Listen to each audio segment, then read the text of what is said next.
Hi, I'm Brian Malone, freelance percussionist and instructor for the Clef Summer Program.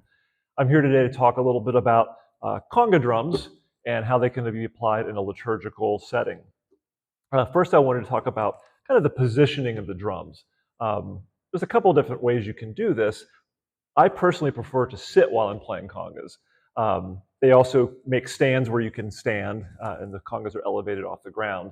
I've typically had some trouble with that being a taller person, getting the drums to the right height, and they do feel a little more stable to me being on the floor. So this is kind of a good setup for me. When I'm sitting, I prefer to have the smaller conga between my legs, and then the larger drum to the right. This is a pretty typical setup for most percussion instruments, having the higher drum on the left, lower drum on the right. And in this kind of situation, I do tip the smaller drum kind of away from me a little bit. Having the drums on the floor does affect the sound somewhat. So if you can hear this, it's a nice kind of bright sound, very articulate. If you tip the drum a little bit away,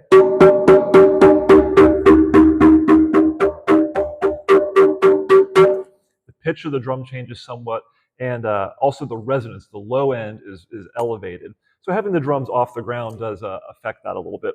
I personally like sitting just because they feel nice and secure and kind of solid, and I do like that nice articulate kind of sharp sound.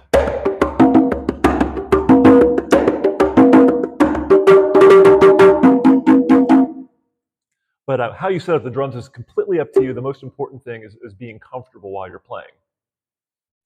Something else I want to address here is when you're sitting, you want to have the drums so your height, your seat height is about, waist level or so, and you want your arms to be basically parallel to the ground.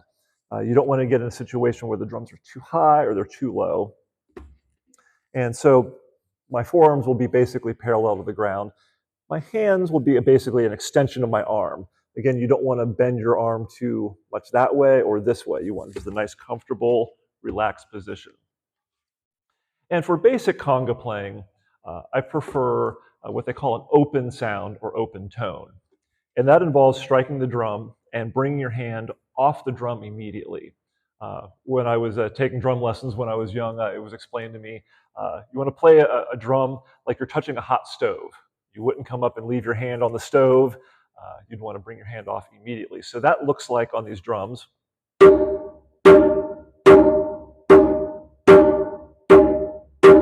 So I'm striking the drum, bringing my hand off right away.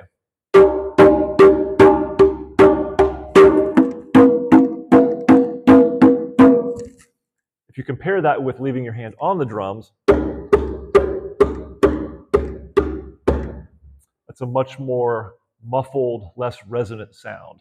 And there is a place for that in more advanced conga technique, but for purposes of this video, we'll just stick with the open tone.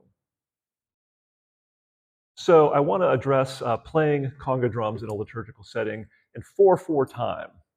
4/4 time is a very common time signature that's found throughout popular music. Typically, the way pop music has evolved, there's what you would call the downbeat and what I like to think of as the backbeat. I also play drum set. The backbeat is very important to that instrument as well. And if you ever think about your congregation maybe clapping along, if that would happen, most people are encouraged to clap on 2 and 4. That's where we've been accustomed to hearing kind of a more driving backbeat. So 1, 2, 3, 4. 1, 2, 3, 4. A typical way to approach that simply on these instruments in 4/4 time would be to put the downbeat and maybe beat 3 on the low drum, and that would sync up with the left hand of the piano, or if you have a bass player in your ensemble, that would link up with them. On beats 2 and 4, which is typically the backbeat, you would play the higher drum. And what that might look like in very simple terms would be 1, 2, 3, 4. 1, 2, 3, 4. 1, 2, 3, 4. 1, 2, 3, 4. 1, 2, 3, 4. Again, this is a very simple demonstration of this, but even that can be effective if you have a song in 4/4 time. You can elaborate on that a little bit.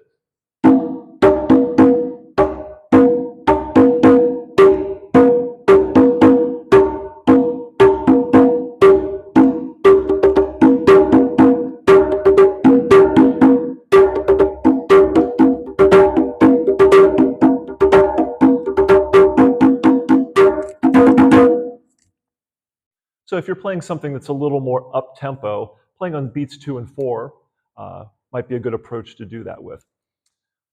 Something else that you might encounter is something called halftime. And that's where the tempo might be the same, but the pulse that you're playing, the rhythmic pulse, is basically half as fast. So instead of the accent being on 2 and 4, the accent is on 3. So compared with 1, 2, 3, 4, 1, 2, it might sound like 1, 2, 3, 4, 1, 2, 3, 4, 1, 2, 3, 4, 1, 2, 3. The same approach can be applied to that, playing the downbeat, wherever your bass player or left-hand piano, or the low end of the ensemble is playing, is on beat 1, and then the backbeat shifts to beat 3. 1, 2, 3, 4, 1, 2. And again, you can elaborate on that. 1, 2, 3, 4, 1, 2, 3, 4, 1, 2. The most important thing with both of those types of feels is having a good solid anchor on the downbeat. I prefer on the low drum, and then playing the backbeats, kind of the rhythmic accents on the high drum. And really, it does not need to be complicated. You don't need to have an advanced technique to do this. The most important thing is it's simple and it's clear. We're communicating with these instruments, just like the other instruments in the ensemble. And we need to be mindful of what the other instruments are saying and what they're communicating. So keeping it simple, keeping it locked in with the ensemble are the most important things. More advanced techniques can come later. So that's just a little bit about how to play these drums in 4/4 time. And check out some of the other videos for some other instruments and other time signatures and different feels. Thanks for watching.